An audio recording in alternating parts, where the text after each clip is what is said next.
Psalm 16:7. I will bless the Lord who guides me. Even at night my heart instructs me.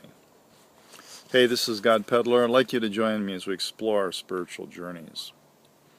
It is said that Cyrus, the founder of the Persian Empire, once captured a prince and his family. When they came before him, he asked the prisoner, "What will you give me if I release you?" His response was, "The half of my wealth." "And if I release your children?"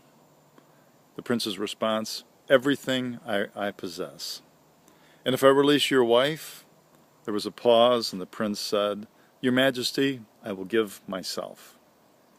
Cyrus was so moved by his devotion that he freed all of them.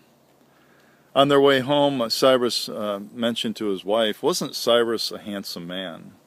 And with a look of deep love in her eyes for her husband, she said, "I didn't notice. I could only keep my eyes on you, the one who is willing to give himself for me."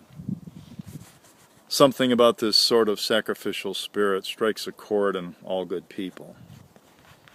In the Hebrews in chapter 10, it tells us that every priest stands day after day at his service, offering again and again the same sacrifices that can never take away sins. But when Christ had offered himself for all time, a single sacrifice for sins, he sat down at the right hand of God.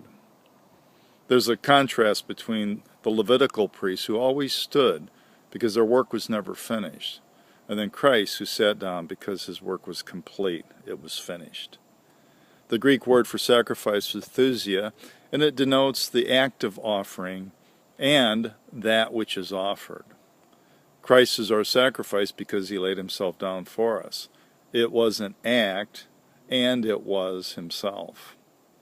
If that sort of love from the Creator of all things doesn't touch you, I don't know if anything will. I wonder if your heart instructs you to respond. May you see the journey through to God himself. Join me next time at God Peddler. I post every weekend and every midweek. God bless.